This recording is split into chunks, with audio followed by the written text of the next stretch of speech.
crafted jointly with Ms. Crudale and Mr. Mercatio. So, You're in on it. I'm in trouble. Meadowbrook Commander-in-Chief is a fixture at Meadowbrook Farms Elementary School. His retirement is bittersweet, to say the least. I'm thrilled that he will be starting new adventures, and this guy has plans. Bob's kind spirit, work ethic, positivity, and community engagement will be difficult for anyone to match. I was disappointed when I had to tell Bob I could not be at tonight's school committee meeting.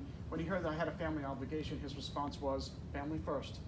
Mr. Bob always put his school family first, from the students to the staff, in his heart, always. It's part of what makes him so very special. This week we had an assembly to honor Mr. Bob, and I shared the things that I would miss. They are following: his smile and positive attitude, his work with students, shaking his hand every day when he arrives at work, his sense of humor, his willingness to do anything to help our students and staff, his kind, caring, and proactive nature, all of the news updates from the very local to the highly global. His singing, if you haven't been at the assembly, you would have clicked on a link that he shared, and you would have seen it for yourself. And simply seeing him here at Meadowbrook Farms every day is special.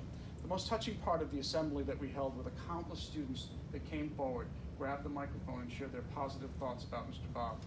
His recycling helper PBIS privilege quickly displaced lunch with the principal as the earned privilege of choice as students moved through our PBIS program.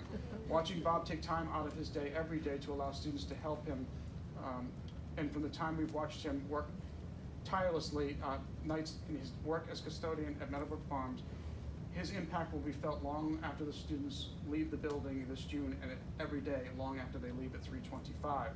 Bob's personalized attention to people is tough to describe, but an amazing thing to be part of every day. Mr. Bob, we just plain love you.